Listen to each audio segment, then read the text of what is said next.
우리 오늘 은혜 받을 말씀은요, 히브리서 말씀입니다. 우리 히브리서 10장 19절에서 25절 그리고 32절에서 39절 말씀을 연이어서 같이 교독하도록 하겠습니다. 히브리서 10장 19절입니다. 신약성경 363페이지에 있습니다. 제가 먼저 봉독합니다. 그러므로 형제들아, 우리가 예수의 피를 힘입어 성소에 들어갈 담력을 얻었나니 그 길은 우리를 위하여 휘장 가운데로 열어놓으신 새로운 살 길이요, 휘장은 곧 그의 육체니라. 또 하나님의 집 다스리는 큰 제사장이 계심에 우리가 마음의 뿌림을 받아 악한 양심으로부터 벗어나고 몸은 맑은 물로 씻음을 받았으니 참 마음과 온전한 믿음으로 하나님께 나아가자.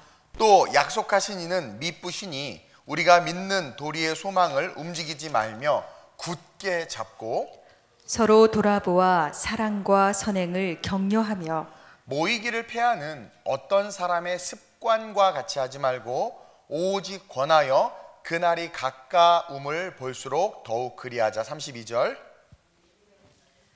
전날에 너희가 빛을 받은 후에 고난의 큰 싸움을 견디어낸 것을 생각하라.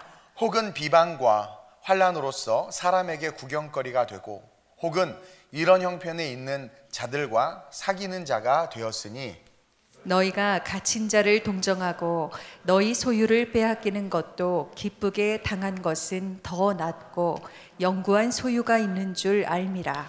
그러므로 너희 담대함을 버리지 말라. 이것이 큰 상을 얻게 하느니라. 너희에게 인내가 필요함은 너희가 하나님의 뜻을 행한 후에 약속하신 것을 받기 위함이라. 잠깐 후면 오시리니 지체하지 아니하시리라. 나의 의인은 믿음으로 말미암아 살리라. 또한 뒤로 물러가면 내 마음이 그를 기뻐하지 아니하리라 하셨느니라. 함께 우리는 뒤로 물러가 멸망할 자가 아니요 오직 영혼을 구원함에 이르는 믿음을 가진 자니라. 아멘. 따라합시다. 담대한 신앙으로 일어나라. 우리 담대한 신앙으로 일어납시다. 많이 힘드시죠? 요즘 계속 힘든 것 같아요. 답답하고 화도 나고 겁도 나고 또 교회 문이 닫히면 어떡하나 걱정도 되고, 그러면서 동시에 지금의 내 신앙은 괜찮은 건가? 목사님들이 지금 고민이래요.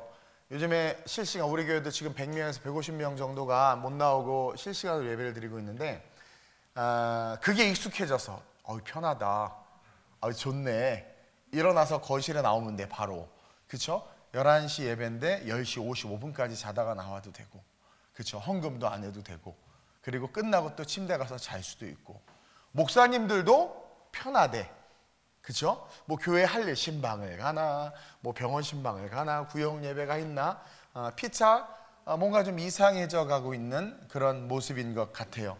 그리고 점점 우리 이탈리아에 우리 교회도 있지만 오늘 아침 뉴스를 보니까 사망자가 5,000명인가 뭐 이렇게 늘었다고 그래요. 물론 거기 워낙 연세 드신 분들이 많으시고 고령 국가니까 또 의료시설에 연약함이 있어서도 있는 부분도 있긴 하지만, 어쨌든 전 세계적으로 지금 우울함이 이 지구촌 전체를 덮고 있는 것 같아요.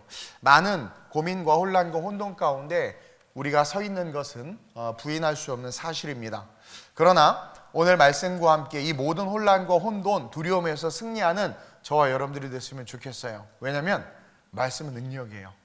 여러분 알죠? 막 힘든데 그냥 지나가다가 따뜻한 위로의 말 한마디 들으면 어디선가 누군가에 무슨 일이 생겼는지 모르지만 가슴이 뜨거워지면서 진한 눈물 한 방울에서 그냥 힘이 쫙 생기지 않아요? 하나님이 천지 만물을 뭘로 창조하셨어요? 말씀으로. 그래서 환난과 혼돈과 흑암과 기쁨과 어둠이 있어도요, 우리가 하나님의 말씀을 다 우리의 마음속에 싹 받아서 그것이 스며들면 그것이 지금의 이런 힘듦을 이기는 능력과 또한 불확실한 미래에 대한 기대와 소망들로 역사할 줄 믿습니다. 제가 요즘 느끼는 건 하나님께서 이 대한민국 교회, 우리 크리스찬들의 묵은 신앙을 기경시키시는구나. 포크레인을 가지고 한국 교회와 저와 여러분들, 교회가 타락하고 성도들이 본질적인 삶을 살지 못하는 것들에 대해서 하나님께서 그냥 그 묵은 땅을 기경하듯 기경하시는구나 라는 생각을 많이 하게 돼요.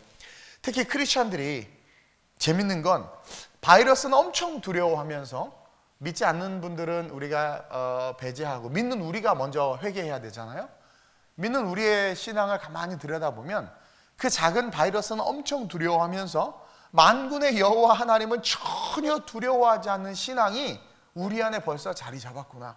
경제적인 위기가 온다고 하면 엄청 두려워하면서 성경에서 하나님이 이 시대를 향하여 우리에게 깨달으라고 주시는 말씀과 그리고 마지막 심판에 대한 말씀들에 대해서는 그냥 아무런 느낌도 반응도 생각도 못하고 있는 그런 모습을 가지고 살아가는 게 우리구나. 그렇죠? 그러니까 세습이 아무렇지도 않게 이루어지고 목사님들이 물질에 눈이 멀어가지고 성도들이 세상 사람들과 별반 다를 바 없이 탐심과 이기심에 사로잡혀서 그러니까 세상 사람들이 개독교라고 욕하는 거죠. 뭔가 우리가 크리스찬이면 크리스찬다운 모습을 보여야 하는데 만약에 그런 어떤 거룩함이나 아름다움의 모습을 우리 교회가 유지하고 보여줬다면 이러한 상황에서 교회가 핍박당하는 것이 아니라 많은 사람들이 기도 부탁을 했을 텐데, 그렇죠? 야, 내가 생각해보다 니네가 하는 기도 내가 생각보다 하나님이 안 들으시겠다, 이런 생각들이 깔려있지는 않는지 우리는 우리 크리스찬들, 우리 교회의 모습과 신앙의 모습을 돌아봐야 된다는 거죠. 우리 스스로가 두려워해야 될 것을 두려워하지 않고 두려워하지 말아야 될 것들을 두려워하면서 이상한 그런 모습을 갖고 있는 거예요. 하나님의 말씀, 보이지 않는 하나님의 말씀보다 보이는 사람이 더 중요하고 권력이 더 중요하고 그런 것들에 더 크게 반응하는 모습들을 보면서 안타까운 마음이 있는 거예요. 마태복음 10장 28절에 보면 이런 말씀이 있습니다. 시작. 몸은 죽여도 영혼은 능히 죽이지 못하는 자들을 두려워하지 말고 오직 몸과 영혼을 능히 지옥에 멸하실 수 있는 이를 두려워하라. 이것은 뭐예요? 우리를 살리실 수 있는 분을 바라보라는 거죠. 그렇죠? 반대로 이야기하는 거예요. 즉, 이 말씀을 아주 쉽게 이야기하면 몸은 죽여도 영혼은 능히 죽이지 못하는 자들, 누구일까요? 유한한 능력을 가진 모든 인간을 상징하는 거예요. 몸은 죽일 수 있죠. 전쟁으로, 칼로, 바이러스로, 세균으로, 그렇죠? 죽일 수 있어요. 근데 그 유한한 능력을 가진 인간은 그 능력이 무한하지 않다라는 거예요. 그것은 뭐예요? 우리의 영혼은 죽일 수 없는 거야. 그러니까 초대 크리스천들이 순교하면서도 당당할 수 있었던 게 뭐냐면 우리의 영혼이 영원한 천국에 있으니까 오늘 저 높은 곳을 향하여 날마다 나아갑니다. 내 뜻과 정성 모두어 날마다 나아갑니다. 내 주여 내 발 붙드사 그곳에 있게 하소서. 그 천국 소망과 신앙이 있으니까, 그렇죠? 나는 그리스도를 부인할 수 없습니다 하고 세상의 권력과 총칼 앞에서 기꺼이 순교할 수 있어야 돼. 이게 기독교의 정신이고 능력이에요. 그러니까 감히 죽이다가 감히 죽일 수 없고 그 앞에서 부복하고 무릎 꿇고 눈물 흘리고 회개하는 역사들이 이 히스토리, 이 인류의 역사 속에 있지 않아요. 그러니까 몸은 죽여도 영혼은 능히 죽이지 못하는 자들, 유한한 능력을 가진 인간, 권력, 세상, 현세에서만 발휘할 수 있는 그런 능력, 우리의 영혼에 단일도 영향력을 끼칠 수 없는 지극히 육적인 것들 두려워하지 말라는 거예요. 권력과 사람과 세속을 두려워하지 말라는 거예요. 오직 몸과 영혼을 능히 지옥에 멸하실 수 있는 일을 두려워하라. 다시 말하면 전능하신 하나님을 바라보라고 주님께서 강력하게 이야기하시는 거예요. 왜냐? 하나님을 두려워해야 나도 살고 믿지 않는 그들도 살고, 하나님을 두려워해야 없는 것을 있는 것처럼 부르시는 하나님이 우리를 어떻게 사랑하셨어요? 자기 독생자를 죽이기까지 사랑했잖아요. 그 하나님을 두려워할 때 그 하나님이 우리를 살리실 수 있다라는 거죠. 교회조차도 하나님을 두려워하지 않고 크리스천조차도 하나님을 두려워하지 않고 경외하지 않는데 하나님이 어떻게 일하시냔 말이에요. 거룩함을 유지하고 하나님을 의지하는 믿음이 있는 자들이 기도해야 응답이 일어나는데 다 타락하고 다 썩었는데 우리가 기도한들 하나님께서 들으시겠어요? 구약에 보면 선지자들이 얼마나 많이 비꼬아요. 그래, 너희의 기도를 주께서 들으시나 기도해보라고.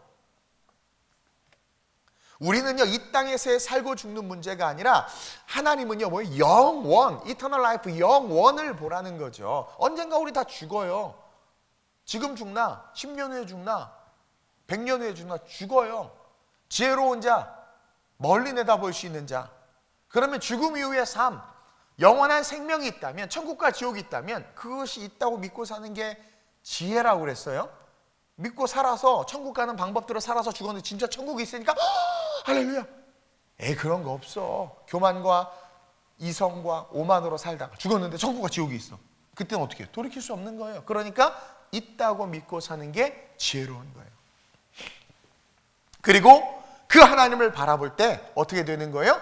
우리는 하나님께서 부어주신 능력을 경험하고 소유하게 되는 거예요. 근데 오늘날 우리는 하나님은 안중에도 없어요. 작은 바이러스와 수많은 군중들과 권력과 힘을 가진 사람들은 두려워해요.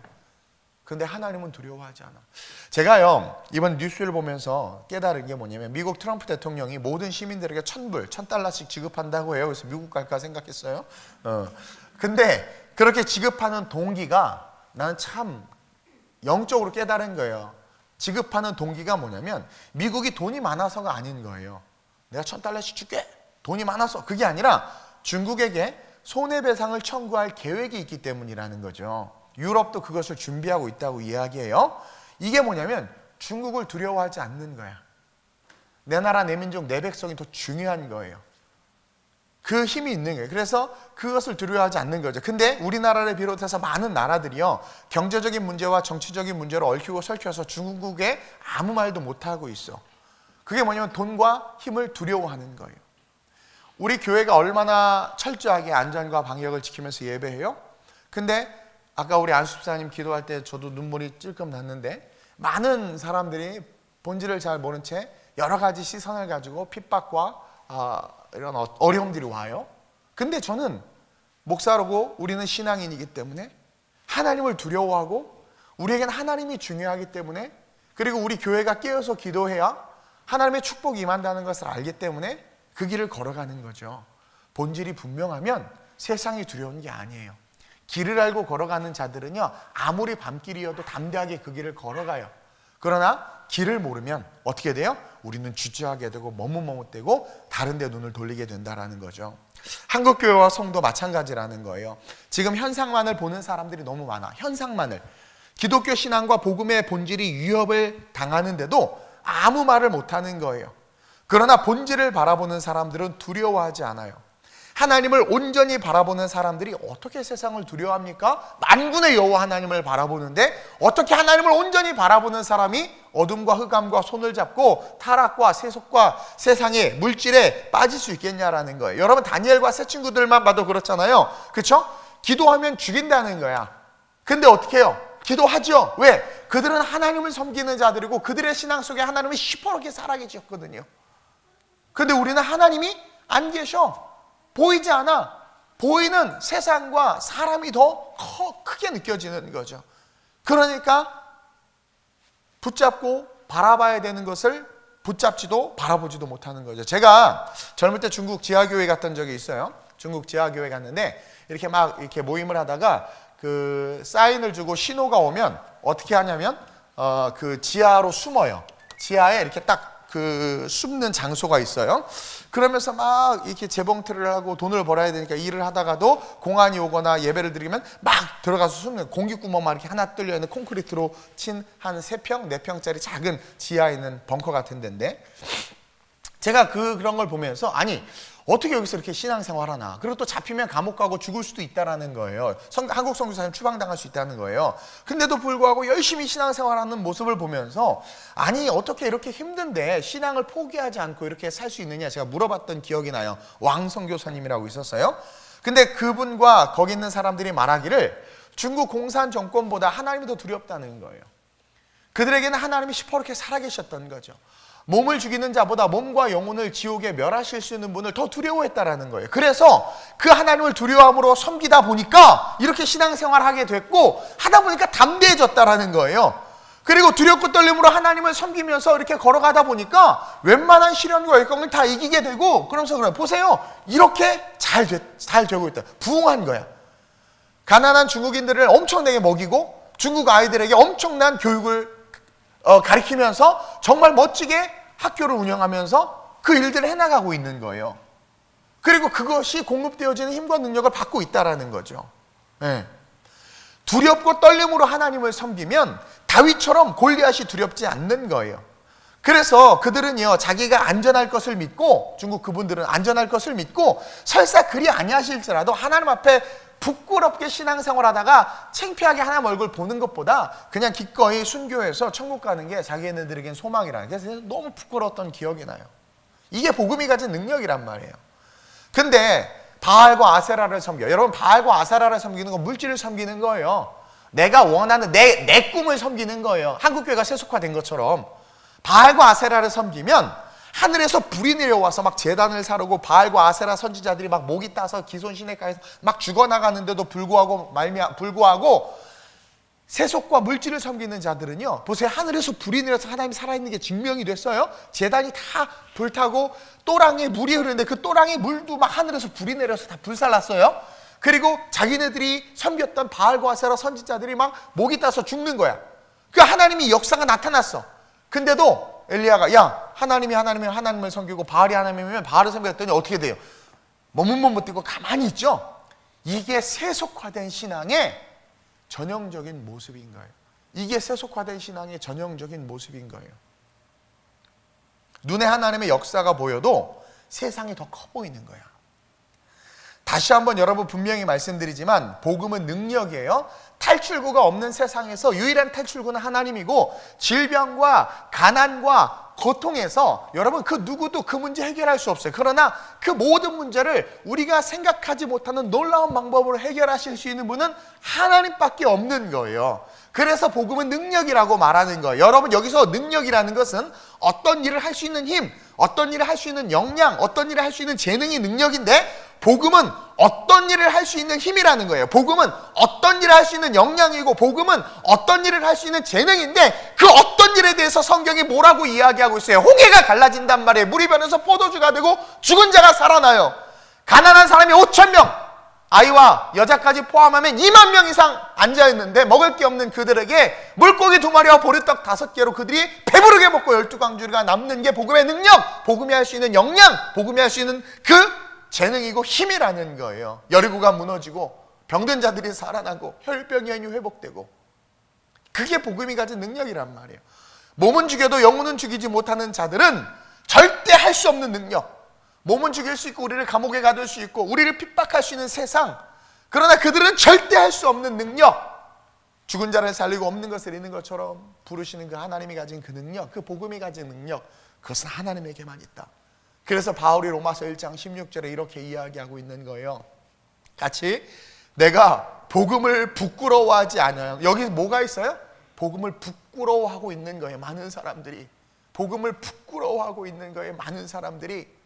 이 복음은 모든 믿는 자들에게 구원을 주시는 하나님의 능력이 됨이라. 이 말씀을 하고 있는 시대 상황을 우리는 고려해야 돼요.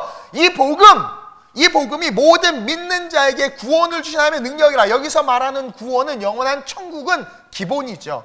그러나 로마의 압제 속에 핍박받고 있는 크리스찬들, 그래서 지하에 들어가서 숨어 살아야 하고 먹을 게 없어서 가난하고 병든 그들에게 뭐라고 이야기하고 있어요? 구원. 그것은 천국임과 동시에 뭐예요? 그들의 그 삶의 컨텍스트 속에서 그 삶의 환경을 바꿔주실 수 있는 하나님의 뭐다? 능력이고 축복이다. 그래서 뭐라고 이야기해요? 하나님의 능력이 됨이라. 먼저는 유대인, 아브라함의 후손이라고 말하는 유대인 너희로부터 어디에게까지? 헬라인에게까지, 이방인들에게까지, 저와 여러분 믿지 않는 자들에게까지도 우리가 기도하면 그 복음의 능력은 흘러간다. 그래서 한국교회는 회개하고 깨어서 나라와 민족을 위해서 기도해야 돼요. 바울은 복음을 절대로 부끄러워하지 않았어요. 복음 때문에 당하는 수치, 오해, 핍박 부끄러워하지 않았어요. 그리고 그렇게 자신들을 핍박하는 자들이 복음 안에 들어와 변화될 것을 믿었어요. 가난하고 병든 자들, 그들의 영혼의 구원뿐만 아니라 복음을 통해서 그들의 육체의 질병이 치유되길 바울은 기대했고 기도했어요. 그랬더니 치유되고 회복됐어. 삶의 고난과 고통의 문제가 해결되길 구했더니 전인적 구원의 관점에서 그게 해결된 거예요. 그리고 그 구원의, 그 복음의 능력이 오늘 우리에게 흘러들어오고 있다는 거죠. 그래서 복음에 대해서 구원을 주시는 하나님의 능력이라고 정의한 거예요. 구원을 주시는. 그리고 그 구원이 뭐예요? 사실은 구하는 거. 바디메오는 구원, 구했어. 나의 눈을 뜨게 해달라고. 혈병이야, 이 병을 고쳐달라고. 구원은 맞아요. 세비얼. 우리의 영혼의 구원도 이야기하죠. 우리가 직면하고 있는 삶의 문제에서의 건짐을 뜻해요. 그래서 구원을 주시는 하나님의 능력이 복음인데, 그 구원이라는 것은 우리의 간절한 바람을 뜻해요. 우리의 기도를 뜻한단 말이에요. 이 우한 코로나에서 건져 주옵소서. 근데 그것을 해줄 수 있는 분은 누구예요? 하나님밖에 없는 거예요. 그 강대한 미국도 손을 못 쓰고 있잖아요. 구하는 것을 주시는 능력, 그것이 복음이에요. 구하는 것을 주실 수 있는 능력, 그게 복음이야. 왜? 우리 하나님 전능하시니까. 그리고 그것을 바라보는 것, 그것이 신앙이에요. 그래서 오늘 본문 10장을 넘어서 바울은요 11장 우리가 잘 아는 믿음장이죠. 히브리서 11장. 오늘 이 본문을 설명해 주고 나서 결론적으로 11장으로 넘어가서 1절에서 바울이 이렇게 이야기하는 거예요. 믿음은 바라는 것들의 실상이다. 저는 이 질병이 사라지길 바라고 있어요. 한국교회가 기경하고 다시 회개해서 거룩하게 일어나길 바라고 있어요. 이단들 다 이번에 감염된 짐바 댄스? 뭐죠 그거? 좀 알긴 엄청 잘하세요. 그게 JMS 정명석 2단에서 운영하는 거래요. 언론에서 밝히지는 않았는데. 그러니까 봐봐요. 지금 다 이 감염 질병들이 2단들에서 일어나고 있단 말이에요. 그들을 구원하라고 우리가 그들에게 무책임하고 그들의 영혼을 방치했던 것들에 대해서 하나님이 회개하게 하는 것 같아요. 믿음은 바라는 것들의 실상이요. 그렇죠? 우리가 무엇을 바라는 것인가? 그게 구하는 것, 거기서 건진받기를 원하는 것, 보이지 않는 것들의 증거, 이것이 믿음이다. 한국교회는 이 믿음을 회복해야 돼요. 저와 여러분들은. 그래서 그 믿음으로 말미암아 구원을 주시는 하나님의 능력, 그 복음을 받아 누려야 되는 거예요. 이산화탄소 때문에 질식하는 것 같은데 정신 차려야 돼요. 여러분, 우리는 복음으로 말미암아 다시 담대해져야 될 줄로 믿습니다. 지금 한국교회는요 도전의 직면에 있어요. 우리가 가진 복음이 능력인지, 우리가 믿는 하나님이 살아있는 하나님인지 아니면 죽은 하나님인지, 한국교회는 이 도전에 지금 이 심판대 위에 놓여 있단 말이에요. 그리고 우리가 가진 그 신앙을 통해 하나님의 능력과 구원을 세상에 보여줘야 해요. 기독교는 이타적인 사랑이에요. 그렇죠? 저들의 아픔을 우리의 아픔으로 알고 같이 기도해줘야 되고, 그리고 복지가 못하는 사각지대를 한국교회가 얼마나 많이 감당하고 있어요? 그 복음의 능력이 실제가 되기 위해서는 이제 우리가 기도하고 그 기도를 통해서 하나님이 살아계심이 드러나고, 또 우리가 다시 한번 회개함으로 말미암아 저는 믿지 않는 분들 100% 이해해요. 그러나 그 믿지 않는 분들조차도 그 복음이 유대인에게서 헬라인에게로 흘러간 것처럼 우리가 잘함으로 말미암아 그 복음이 세상으로 흘러가서 그들은 언젠가, 그것이 바이러스든 교통사고든 아니면 우리의 수명의 연수가 다해서든 죽음을 맞이할 텐데, 한 번 죽는 것은 정해진 거라고 했는데 그 후에 심판이 있을 거라고 했는데, 그때 그 자리에서 물론 밝히 드러날 거예요. 그때 되면 다 밝히 드러날 거예요. 그러나 그때 그 자리에서 그들이 안도의 한숨을 쉬며 내가 천국 가게 됐구나. 그것이 깨어있는 교회들의 전도와 깨어있는 교회들의 복음 전파로 말미암은 것이구나라는 것을 그들이 그때 알고 감사할 수 있는 그날이 오기까지 till the day comes 우리는 계속해서 복음을 전해야 된다라는 거죠. 그러기 위해선 첫째로 저와 여러분들이 무조건 성소로 좀 들어가야 돼요. 성소로 담대한 신앙으로 일어나서 질병을 이기고 죽어가고 고통받는 영혼들을 우리가 건지고 그들을 위로하기 위해선 먼저 우리가 지성소 안으로 들어가는 신앙관을 가져야 된다는 거죠.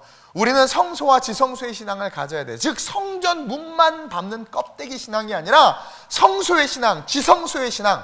여러분, 예수님이 십자가에 달려 죽으실 때 성소와 지성은 이제 마지막 운명하시는 그 순간, 엘리엘이 라마 사박다니 하나님 안에 어찌 나를 버리시나이까 하고 딱 운명하는 그 순간, 예수님의 고개가 저 십자가 위에서 딱 떨궈지는 그 순간, 성소에 있던 휘장이, 여러분 엄청나게 큰 휘장이에요. 그것이 위에서부터 아래로 수직으로 찢어졌어요.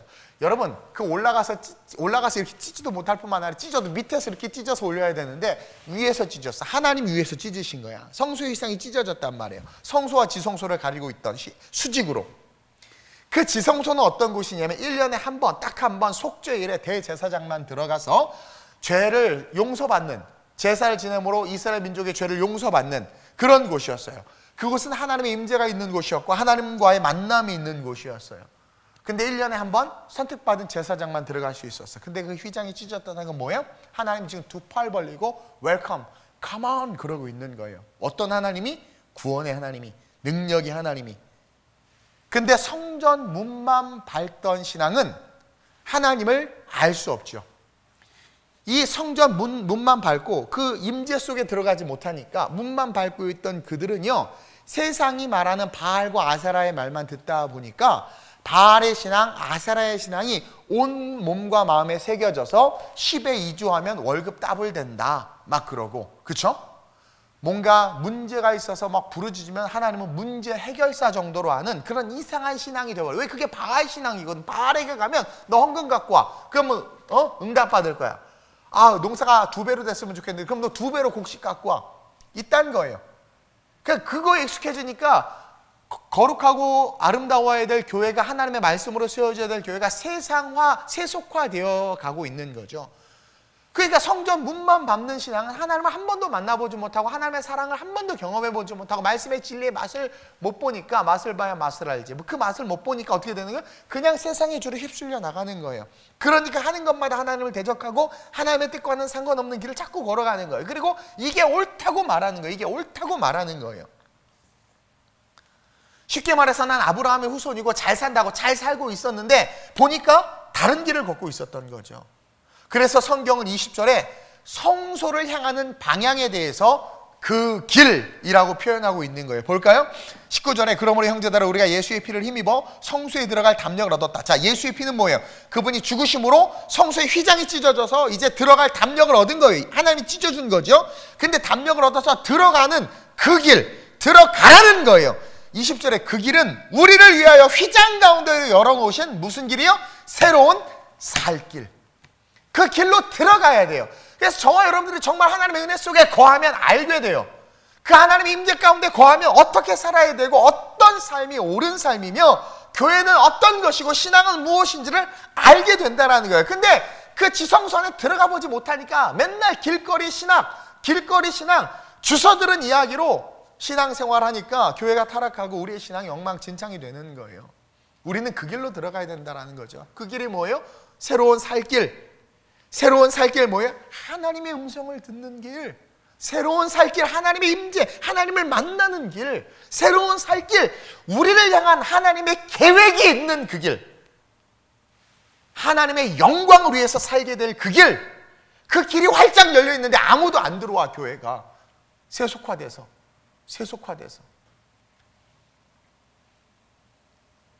제가 답답한 게 아무리 설교를 하고 복음을 외치고 해도 변화되지 않는 많은 그런 분들을 보면서 와, 그런 정말 천국 가기가 쉽지 않은 거구나. 왜 교회가 계속 유지되고 왜 수많은 메시지들이 계속해서 선포되어야 하는구나라는 것을 제가 깨달아요. 제가 설교 준비하다 이거 했던 설교고 다 얘기했던 거고 다 하는 건데, 예를 들면 근데도 새로 듣는 것처럼 새로 듣고 막 바뀌지는 않고. 그러니까 인자가 다시 올 때 믿음 있는 자를 보겠느냐라는 거예요. 그 영광을 위해서 살 그 길, 그 지성소 안에서의 맛을 봐요. 그래서 진짜 하나님을 경험하면, 그 경험함, 자녀가요 부모의 진심을 딱 알게 되면 남이 뭐라고 그래도 부모를 위해서 정말 섬김과 헌신으로 그렇게 하는 모습을 봐요. 국가에 대해서 또 충신들을 보면 그 마음을, 왕의 마음을 알기 때문에 그렇게 한단 말이에요. 근데 전능하신 하나님의 마음을 알아. 그 하나님이 경험되어졌어. 여러분 절대로 세속화 될 수 없죠. 그 길, 그 지성소 안에 있었던 사람, 여러분 주기철 목사님이나 손영환 목사님이 어떻게 순교할 수 있었냐란 말이에요. 그 외에 다른 목사님 다 배교했잖아요. 신사참배했잖아요. 어떻게 다윗이 골리앗을 이길 수 있었냔 말이에요. 어떻게 소경이 눈을 뜨고 물이 변해 포도주가 될 수 있었냔 말이에요. 그 길 속에, 그 지성소 안에 들어가니까 되는 거예요. 지금의 이성주의, 개인주의, 합리주의, 세속주의를 이기고 성령이 말하고 하나님이 주신 축복을 받는 그 길이 바로 이 길인 거예요. 바이러스들 많이 두려워요. 저도 두렵죠. 근데 철저하게 수칙을 지키고 안전하게 하고, 그렇죠? 그렇게 걸어가면 문제 없어요. 우리는 두려워할 것이 아니라 기도하고 소망을 줘야 되는데 다들 무서워하고 두려워하고 있어. 여러분, 성소와 지성소에서 하나님을 만나고 그 하나님을 경험하면 반드시 달라져요. 살고자 하면 죽고 죽고자 하면 산다. 이게 그냥 나온 말이 아니에요. 진짜 신념, 세상에서 신념이죠. 우리에겐 믿음이죠. 그게 있으면 그것이 우리를 이끌어요. 마치 퍼포즈 드리븐, 목적이 우리를 이끄는 것처럼 믿음이 우리를 이끈단 말이에요. 그래서 믿음이 모든 것을 이기네, 그러는 거예요. 그래서 믿음을 가지면 안 되는 것도 돼. 된다 하면 돼. 그래서 그 길을 걸어가면 미디안 우물 곁에 앉아있는 모세가 아니라 60만을 이끄는 모세로 변화되어 있고요. 지금 한국교회는 심각한 도전에 직면해 있는데 여론과 언론은 교회를 미워하고 교회에 대해서 손가락질하는데 그게 아니라 뭐예요? 깨닫게 된다라는 거예요. 소망이 이곳에 있음을, 우리의 영생이, 영원한 생명이 이 말씀 속에 있음을. 성소와 지성소의 신앙이 없으면 세파에 무너질 수밖에 없다라는 거죠. 여러분, 성소와 지성소의 신앙을 가진 자들은요, 이 질병을 잠재우고 이 경제적 침체에서 우리를 회복시키고 우리의 미래를 찬란하게 하실 분은 하나님밖에 없다는 것을 알아요. 인간이 아무리 노력을 하고 인간이 아무리 노력을 하고 최선을 다하고 뭐 힘을 다해도요, 기근과 지진 막을 수 없어요. 역병과 재난 이길 수 없어요. 인간이 위대한 것 같지만 아까 그랬죠. 몸은 죽여도 영혼을 죽이지 못하는 자들을 두려워하지 말라고. 그러니까 인간이 위대한 것 같지만 너무 연약해 사실은. 여러분, 사람 말 듣고 쫓아갔다가 망하는 사람 한둘 봐요? 여러분들의 인생을 책임 못 져요. 인생은요, 하나님만이. 그래서 저는 내가 사람에게 좋게 하랴 하나님께 좋게 하랴, 내가 사람에게 좋게 하면 하나님의 종이 아니에요. 저는 말씀을 쫓아갈 거예요. 창조주 하나님을 쫓아갈 거라는 거죠. 인간은요, 아무리 위대한 것 같지만 너무나 연약하단 말이에요. 따라서 우리는 성소와 지성소의 신앙을 가져야 돼. 그래야 두려워하는 것이 아니라, 시련과 역경에 같이 무너지는 것이 아니라 함께 그들을 부스트업 시켜서 많은 사람들을 회복시킬 수 있는 생명의 길을 열 수 있기 때문에 우리는 그 신앙을 소유하고 그 믿음으로 인생의 길을 걸어가야 된다는 거죠. 로마서 4장 17절 볼까요? 아브라함이 고백했어요. 보세요. 기록된 바, 시작. 내가 너를 많은 민족의 조상으로 세웠다 하심과 같으니 그가 믿은 바, 하나님은 죽은 자를 살리시며 없는 것을 있는 것으로 부르시는 이신이라. 그걸 경험한 거예요. 사라의 태가 끊어졌어요. 죽었어. 애 못 낳아. 근데 낳잖아요. 근데 재밌는 건 그가 믿은 바, 내 믿음대로 될지어다. 그가 믿은 바, 사망이나 생명이나 높음이나 기쁨이나 그 어떤 것도 우리를 향한 하나님의 사랑에서 우리를 끊을 수 없느니라. 그가 믿은 바, 성소와 지성소의 신앙을 가진 우리가 믿은 바, 우리의 믿음과 기도로 이 열방은 회복될 수 있어요. 우리가 기도할 수 있도록, 하나님이 우리가 회개할 수 있도록 지금 상황과 환경을 몰아가고 있다고 저는 봐요. 따라서 저와 여러분들은요, 시련과 역경이 올수록 더욱더 성소와 지성소에 들어가서 하나님을 만나고 그 만남으로 말미암아 그 만남은 믿음으로 이어지는데 그 믿음으로 나라를 위해서, 민족을 위해서, 이웃을 위해서 기도해야 된다라는 거예요.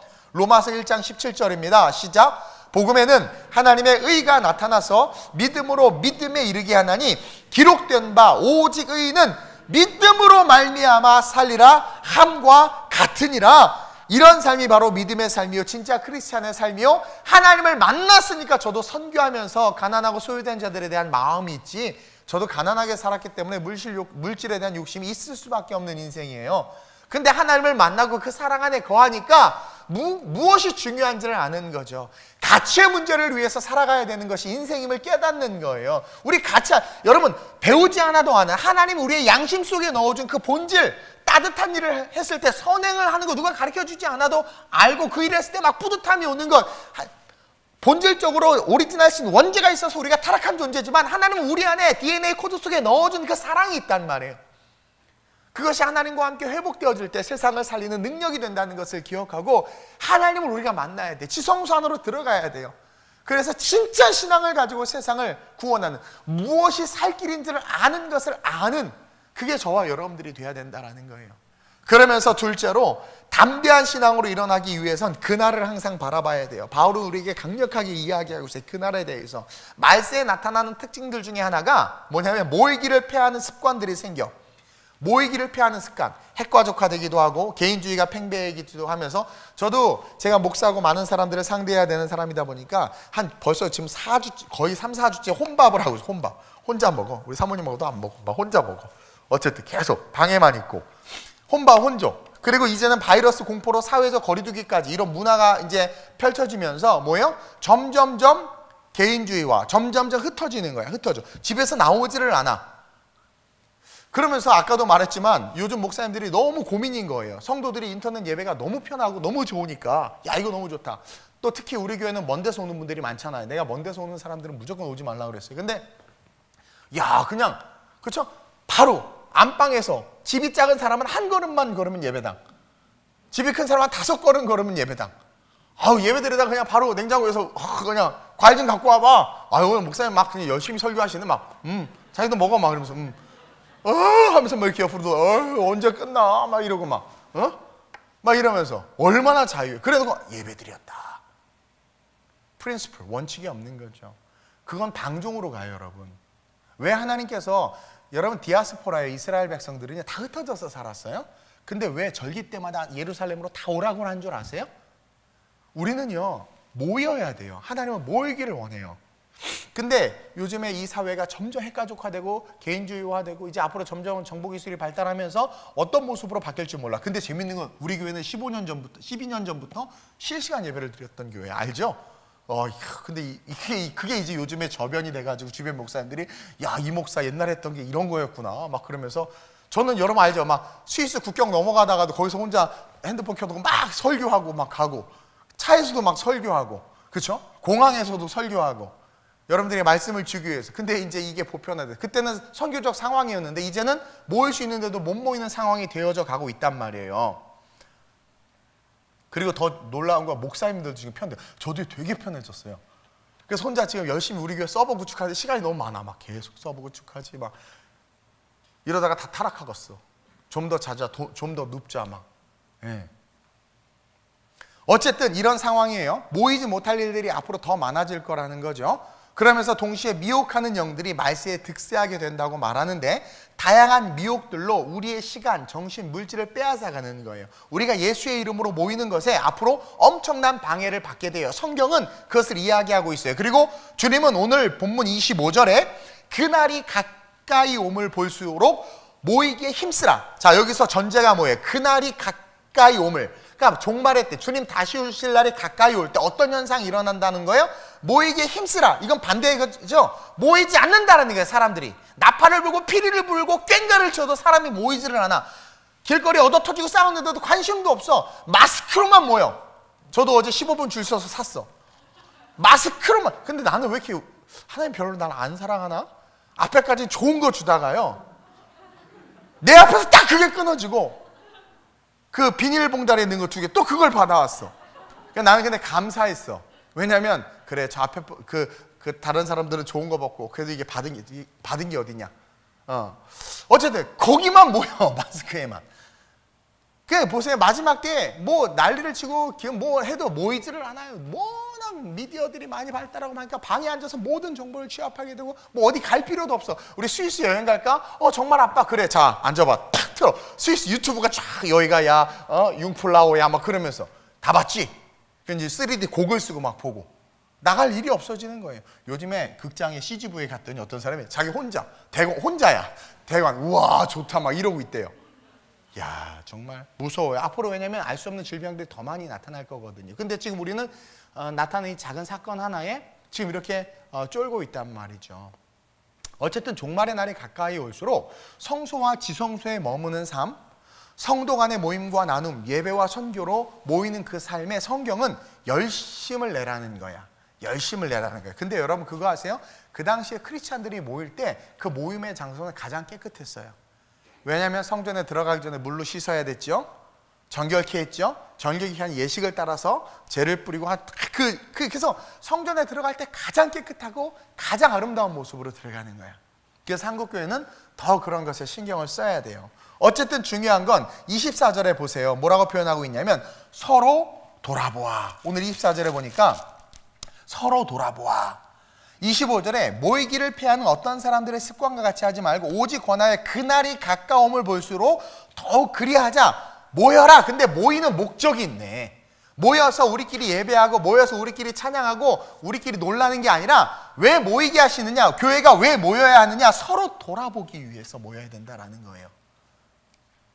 살피기 위해서 모여야 된다라는 거죠. 사랑과 선행을 격려하기 위해서 모여야 된다라는 거예요. 모여야 힘이 나고 모여야 그런 시너지를 낼 수 있다라는 거예요. 각계 전투로 개교의 핵가족화돼서 가족은 그냥 각자 알아서 가족들이 건사하세요 이게 아니라 성소에 모이고 믿는 자들이 모여야 미취학 아동들, 소년소녀 가장들 도시락 싸서 나르고 헌금 모아서 노인정 양로원에 기부하고, 그렇죠? 마스크 사서 어떻게 해요? 나눠주고. 이게 모여야 되지. 모여야 되지. 그래서 이 모여서 서로 돌아본다는 것은 마태복음 28장에 하나님께서 지상 대명령으로 주신 그 명령을 수행하라는 거예요. 모든 민족으로 제자를 삼아 아버지와 아들과 성령 이름으로 세례를 주고 내가 너에게 분부한 모든 것을 가르쳐 지키게 하라는 거예요. 뭐예요? 그들을 살리라라는 거예요. 모여서 지성소에서 말씀을 받고 그 은혜 속에서 어떻게 돼요? 그래? 이렇게 할까? 이렇게 할까? 우리 집사님들이 어떤 분이 마스크 필리핀에 우리 가난한 지역을 섬기니까 우리 필리핀 성도 지금 큰일 났어요. 막 지금 가난한 그래서 마스크 보내주고 또 어떤 집사 우리가 만듭시다 해서 한 200개 만들어서 보냅시다. 근데 못 보내서 지금 다 못했어. 근데 그게 모여야 가능하지. 혼자 200개 만들어 오세요. 죽어. 안 되는 거예요. 근데 모이면 된단 말이에요. 두세 사람이 모이면 된단 말이에요. 그래서 선행과 격려를 하라는 거예요. 이웃을 사랑하고 이웃의 선을 행하며 믿는 자들끼리 열심히 모여서 선교하고 전도하라는 거죠. 왜냐하면 주님 오실 날이 얼마 남지 않았기 때문에, 주님은 그 영혼들을 사랑하기 때문에 우리가 그 사랑을 전해주라는 거예요. 열심히 사랑과 선행과 격려로 모이기에 힘쓰는 삶이 진짜 크리스찬의 삶이며 영원까지 가치를 가지게 될 거룩한 투자다. 요즘에 투자해가지고 망한 우리 교회 그 1인 투자하는 분도 있는데, 청년도 있는데 지금 다 어려워. 주식이 내려서 엄청 샀더니 더 내려갔대. 그래서 어디까지 내려가냐 그래 내가 지옥까지 내려간다 그랬어요. 그때 막 벌벌 떨어. 뭘 보고 인생을 살아가느냐?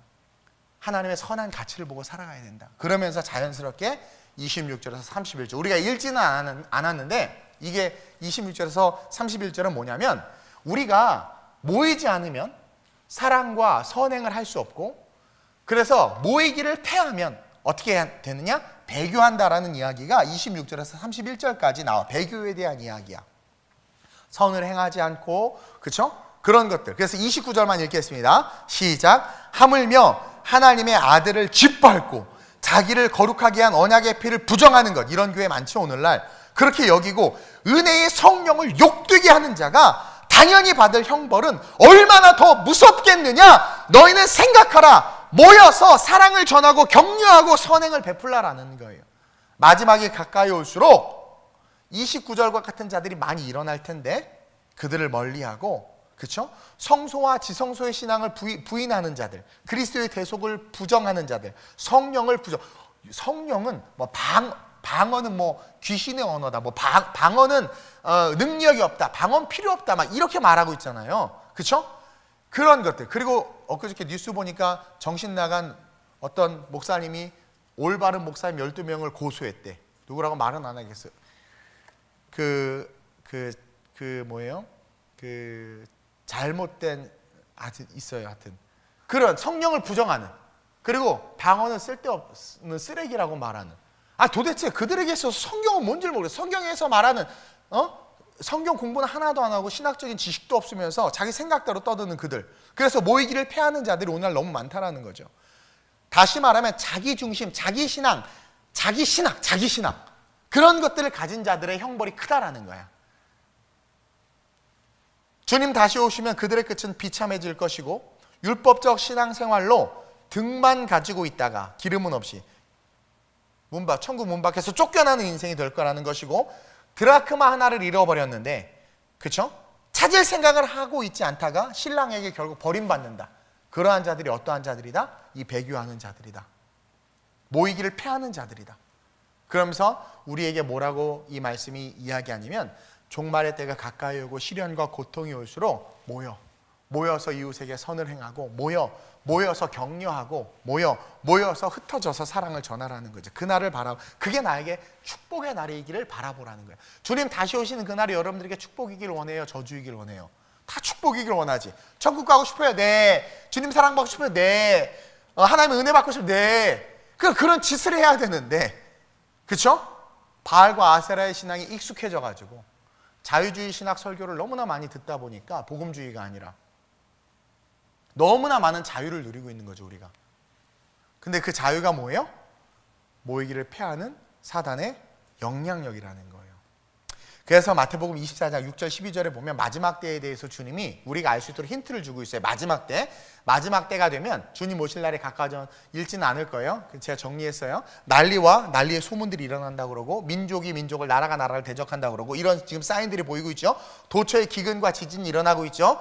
그리고 사람들이 믿는 신앙인들을 환란에 넘겨주고 있죠. 예수 믿는 것 때문에 모든 민족에게 미움을 받고 있죠. 예수를 믿는다는 것 때문에 지금 한국교회가 얼마나 미움받고 있어요. 그렇죠? 주변에서 자꾸 저를 고소한다고 막 그러고 있고, 거짓 선지자들이 많이 일어나고 있어요. 불법이 성하고 있어요. 사랑이 식어지고 있단 말이에요. 이게 마지막 때의 모습이라는 거예요. 다시 말하면 주님 오실 날이 얼마 남지 않은 때 이런 모습이 보이고 있다는 거죠. 근데 이렇게 성경이 말하고 있어요. 그러면서 13절, 오늘 보면 13절에 아주 중요한 말씀을 하고 계시는데, 마태복음 24장 13절에 아주 중요한 말씀을 하고 있는데, 함께 시작. 그러나 끝까지 견디는 자는 구원을 얻으리라. 이 말을 잘 들어야 돼요. 기독교가 편협하고 이기적인 것 같아요. 기독교가 오늘날 지금 세상에서 물론 잘못한 것도 많고 또 이런 시국에 모여서 예배드리는 것 때문에 왈가왈부 말이 많아요. 손가락질 당하고 막 나쁘다는 소리를 듣는 것 같아요. 근데 여러분들 잘 들어야 돼요. 자, 그러나 끝까지 견디는 자는 구원을 얻으리라 했어요. 주님의 목적은 구원이에요. 근데 주님이 이스라엘만 구원하길 원했어요? 주님은 전 인류를 구원하길 원해요. 심지어 죄인까지도 구원하길 원해요. 이방인들도 구원하길 원해요. 왜? 당신의 자녀니까. 근데 종말의 때에 대해서 쭉 이야기하고 우리가 핍박받을 걸 쭉 이야기하고 하면서 24장 13절에 끝까지 견디는 자, 여기에 뭐가 있어요? 방점이 있는 거야. 나 하나 구원받자고 견디는 게 아니에요. 끝까지 견디는 자 뭐예요?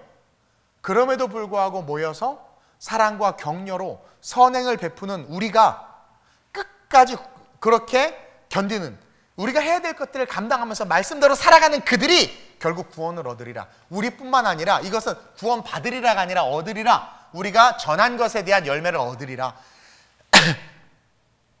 70억 전 인류에 대한 하나님의 사랑과 그들을 향한 구원, 하나님이 그들을 건져내시리라. 전하지 않았는데 어떻게 우리가 예수를 알아? 이해돼요? 그래서 기독교는 수준이 높은 종교이고 이것은 산 신앙이란 말이에요. 그래서 교회는 끝까지 견디면서 모이기에 힘쓰면서 사랑과 선행을 베풀고 마지막 때에 지금 우리가 막 욕을 먹을지라도 온전한 복음을 전함으로 말미암아 마지막 때에 다 구원받게 해야 되는 책임과 의무가 어디에 있다? 우리에게 있다.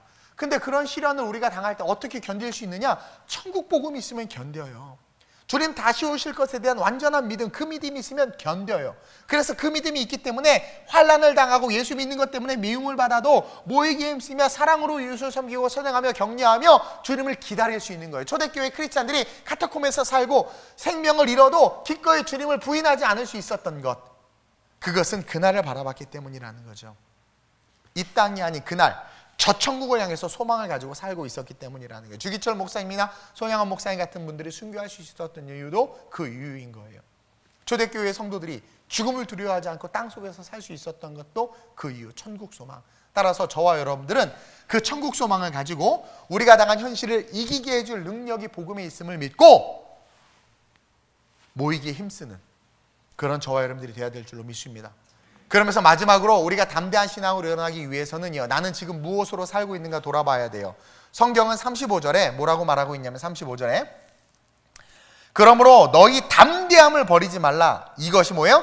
큰 상을 얻게 하느니라. 여기서 말하는 너희의 담대함이란 바로 그리스도인이라는 마크, 표시야. 그러니까 그 당시에 그리스도인들은요 다 담대했어. 그러니까 그리스도인이라는 마크 특징은 담대함이라는 거야. 그것을 포기하지 말라는 거야. 그 담대함을 버리지 말라는 거야. 말씀대로 사는 그 삶을 버리지 말라는 거야. 왜? 그것이 큰 상을 얻게 하는 축복이 된다라는 거죠. 그날이 올 것을 알고 믿기 때문에 세상과 타협하지 않고 비방과 환난을 당하며 사람들에게 구경거리가 되어도 복음을 포기하지 않고 동시에 비방과 환난으로 고통 속에 있는 자들과 친구가 돼. 오히려 이게 크리스찬이야. 친구가 돼. 우리의 것을 빼앗길지라도 기뻐하면서 영원한 소유가 있음을 알게 가졌던 그 담대함, 그것을 말하고 있는 거예요. 그게 32절부터 35절까지의 말씀을 정리해 놓은 거예요. 함께 보겠습니다. 전날에 너희가 빚을 받은 후에 고난의 큰 싸움을 견뎌낸 것을 예수 믿게 됐는데 예수 믿은 후에 고난이 왔어요. 근데 그것을 견뎌낸 것을 생각해라. 너네 그렇게 했잖아. 혹은 비반과 환난으로서 사람들에게 구경거리가 되기도 하고 막 바울과 실라가 잡혀가고 막 베드로가 잡혀가니까 막 구경거리가 되기도 했어요. 혹은 이런 형편에 있는 자들과 사귀는 자가 됐어. 막 간수들이 바울과 실라를 지키고 있었는데 간수랑 친구가 되고 간수가 예수 믿게 되고, 그렇죠? 죄인들과 세리 마태와 식사를 하러 갔는데 친구들을 다 초대했어. 다 죄인들, 세리, 창녀, 그냥 죄인들. 근데 그들과 제자들 친구가 됐어. 너희들이 핍박하던 자들은 친구가 됐고, 그렇죠? 이런 형편의 자가 사귀는 자가 되었으니 너희가 갇힌 자를 동정하고 너희 소유를 빼앗기는 것도 기쁘게 당한 것은, 이게 어떻게 돼? 갇힌 자를 동정하고 같이 갇혀 그들을 불쌍히 여기고, 사랑이죠. 너희 소유를 빼앗기는 거, 내 거 다 빼앗아갔어. 그것을 기쁘게 당했대. 와, 그렇죠? 우리 주영 집사님이 우리 충만이 차를 뺏어가면 기쁘게 당하겠어요? 고소하지? 근데 기쁘게 당했대. 뺏어가는 기쁘게 당했대. 그것은 더 낮고 영구한 소유가 있는 줄을 알미라. 저 높은 곳을 향하여, 천국이 있는. 그러면서 결론으로 뭐라고 이야기해? 그러므로 너희 담대함을 버리지 말라. 담대함, 이것이 크리스찬들의 표시다. 담대함, 이것이 큰 상을 얻게 하는, 상금 이야기하고 있죠? 천국에 큰 상을 얻게 하느니라. 그리고 그 담대함을 바울은 이어서 11장으로 넘어와서 믿음으로 귀결시키고 있는 거예요. 믿음으로. 그래서 믿음장이 나오는 거예요. 갑자기 나오는 게 아니에요. 그 믿음장이. 봐라, 큰 상을 받는데 그 담대함이 결국 믿음이었고, 아브라함부터 믿음을 11장에 믿음으로 쫙, 믿음으로 누구는 믿음으로. 이게 봐라, 하늘의 상급이다. 믿음으로 살고 있는가? 정보로 살고 있는가? 믿음으로 살고 있는가? 그냥 사회적인 합의로 살고 있는가? 믿음으로 살고 있는가? 이성과 지식으로 살고 있는가? 믿음으로 살고 있는가? 내 생각과 교만으로 살고 있는가? 스스로 점검해 봐야 돼. 한국교회는 말씀대로 교회를 운영하고 있는가? 바알과 아세라를 섬기듯 교회를 운영하고 있는가? 세상이 교회를 지켜보고 있어요. 우리를 지켜보고 있어요. 우리가 진짜 하나님이 살아있다고 믿고 그렇게 신앙생활 한다면 그 하나님이 살아있기 때문에 보여줄 수 있는 모습을 우리는 세상에 보여줘야 돼요. 더 헌신하고, 더 우리 집사님들이 주말마다 이렇게 방역하고 저기도 돌아다니면 동네 사람들이 인사한대. 수고하신다고, 고맙다고. 세상의 본이 되고 빛이 돼야 된단 말이에요. 그러면서 우리가 믿는 그 하나님을 향한 우리의 신앙은 포기할 수 없다는 거죠. 동시에 우리가 가진 신앙은, 그 기도는 능력이라는 거죠. 그래서 모여서 우리는 우리 매일 기도하잖아요. 아침 저녁에 매일 전성도들이 나라를 위해서, 민족을 위해서. 이런 사람들이 어디 있어요? 이렇게 나라를, 이타적인 마음을 가지고 기도하는 사람들이 어디 있어요? 다 저녁에 TV 보고 뉴스 보고 밥 먹고 자빠져 자지. 근데 이 땅에 있는 수많은 크리스찬들이 매일 저녁마다 기도하고 그 능력으로 이웃을 위해서 봉사하고 사랑과 선행을. 우리 크리스찬 자기는 마스크 안 써, 난 마스크 주잖아요. 저도 줄 서서 받는 이유가 있어요. 남 주려고 받는 거지, 그게 뭐. 그리고 그렇게 세상 속에서 살아가는 우리 스스로를 돌아보면서 뒤로 물러가 멸망할 자가 아니라 오직 영혼을 구원함에 이르는 그런 믿음을 가진 자로 일어서야 되겠다, 이렇게 결단하는 저와 여러분들이 됐으면 좋겠어요. 보세요, 39절. 우리는 뒤로 물러가 멸망할 자가 아니야. 뒤로 물러간다는 건 뭐냐면 세상이 자꾸 푸시하는 거야. 마귀가 자꾸 푸시하는 거야. 함적이고 합당한 이성주의가 우리를 자꾸 푸시하는 거야. 그러니까 자꾸 물러나. 어디서 말씀에서 물러나는 거야. 근데 물러가 멸망할 자. 물러가면 멸망하는 거야. 왜? 복음과 멀어지면 구원이 없는 거죠.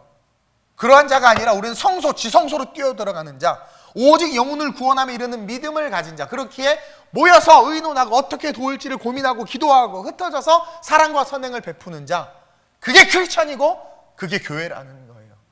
그 마음을 가지고 저와 여러분들이 주변과 이웃. 지난주에도 설교했어요. 바울, 유라굴로 앞에 선 바울처럼 내니 하나님의 말씀이 내게 주어졌고 내게 말씀하신 그대로 내가 될 줄을 믿노라, 안심하라 하고 세상에 이야기해 줄 수 있는, 그리고 여러분들이 내가 기도할게 말할 수 있는, 하나님은 죽은 자를 살리시면 없는 것을 있는 것처럼 부르시 전능하신 하나님이심을 믿고 그 하나님이 너와 함께 하신다라고 전도하는 그런 저와 여러분 되시길 주님의 이름으로 축원드립니다. 이 말씀을 생각하면서 우리 짧게 마음으로 기도합시다. 하나님, 내 신앙을 돌아봅니다. 나는 무엇으로 살아가고 있는가? 담대함으로 살아가는가? 말씀으로 살아가는가? 아니면 세상의 눈치와 여론과 이성과 욕심으로 살아가는가? 나는 모이기에 힘쓰며 모여서 흩어짐으로 말미암아 사랑과 선행을 격려하고 있는가? 아니면 모이기를 패하는 어떤 사람들의 습관같이 살아가고 있는가? 나는 성소와 지성소의 신앙이 있는가? 아니면 이성과 고집의 신앙을 갖고 있는가? 묵상하면서 하나님, 내가 지성소에 들어가 하나님 만나 무리변에서 포도주가 되는 기적을 소유하는 신앙 되게 하소서. 내가 하나님과 함께함으로 말미암아 이웃을 살리고 구원하는 일에 쓰임받는 신앙 되게 하소서. 내가 물러서는 신앙, 그래서 멸망하는 신앙이 아니라 전진하는 신앙, 그러므로 말미암아 믿음으로 담대하게 살아가는 신앙으로 일어나게 해달라고 나라 민족을 위해서 우리 주님을 한번 부르기도 합니다. 주여, 할렐루야. 좋으신 아버지 하나님 감사합니다. 우리는 담대한 신앙을 가지고 일어나야 합니다. 하나님, 마지막 이때에 하나님 진정한 사랑을 가지고 이웃과 세상을 향하여 섬김과 돌봄을 할 수 있는, 우리를 희생해서까지도 그 사명을 감당할 수 있는 곳은 교회밖에 없습니다. 먼저 하나님을 만나야 합니다. 우리가 하나님을 만나야 흩어짐을 면할 수 있고, 우리가 하나님을 만나야 진정한 사랑과 섬김과 헌신을 할 수 있음을 고백합니다. 한국교회가 그동안 아름답지 못했던 것들 회개합니다. 우리의 신앙이 아름답지 못했던 것들 회개합니다. 용서해 주옵소서. 그리고 이 절망과 어둠이 가득한 이 상황에서 빛과 같이 일어나 예수의 그 생명, 복음의 그 생명 능력을 가지고 병든 자를 치유하며 가난한 자를 위로하며 열방 가운데 복음을 전하는 자들로 우리가 일어설 수 있도록 주님 도와주시고, 크리스찬은 담대함인데, 크리스찬의 특징은 담대함의 표식이 나는 것인데, 그 담대함을 가지고 열방 가운데 하나님 빛과 소망을 주는 자들로 아름다운 우리 교회와 이 땅의 모든 교회들이 일어날 수 있도록 성령이 인도해 주시고 이끌어 주시옵소서. 나는 무엇을 가지고 살아가는가? 믿음을 가지고 살아가는가? 생각을 가지고 살아가는가? 말씀을 가지고 살아가는가? 고집을 가지고 살아가는가? 돌아보게 하여 주옵시고, 진정한 신앙을 가지고 인생을 살아가는 자들 되게 하여 주옵시며, 말씀을 가지고 인생을 살아가는 자들 되게 하여 주옵시며, 그러므로 말미암아 말씀이 능력임을 믿기에 그 말씀을 붙잡고 이웃을 위해서, 나라를 위해서, 열방을 위해서 기도하는 자들이 우리가 되게 하여 주옵소서. 이 나라의 민족을 살려 주옵소서. 좋으신 아버지 하나님, 오늘도 이렇게 함께 모여서 예배드리게 하시니 감사합니다. 하나님, 각자 지금 많은 성도들이 가정에서 예배드리고 있습니다.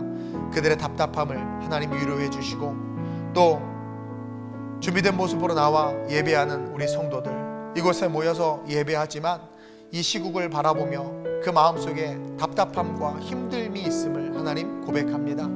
그러나 오늘 말씀처럼 우리가 담대함을 다시 한번 회복해 세상의 희망과 소망으로 우리와 한국교회가 일어설 수 있도록 주님 축복해 주옵소서.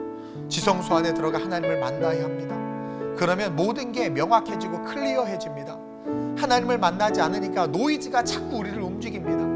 하나님을 만나지 않으니까 하나님의 말씀이 선명한 기준이 되지 못하고 쓸데없는 것들이 기준이 되다 보니까 살 길로 걸어가는 것이 아니라 죽을 길로 걸어가고, 구명정을 붙잡는 것이 아니라 배 밑에 구멍이 뚫린 그 배에 안주하며 그 길을 향해서 나아가고 있는 것이 우리의 모습임을 고백합니다. 가난하고 병들고 힘든 자들을 돌볼 손길이 없습니다. 모이지 않으니 도울 수가 없습니다.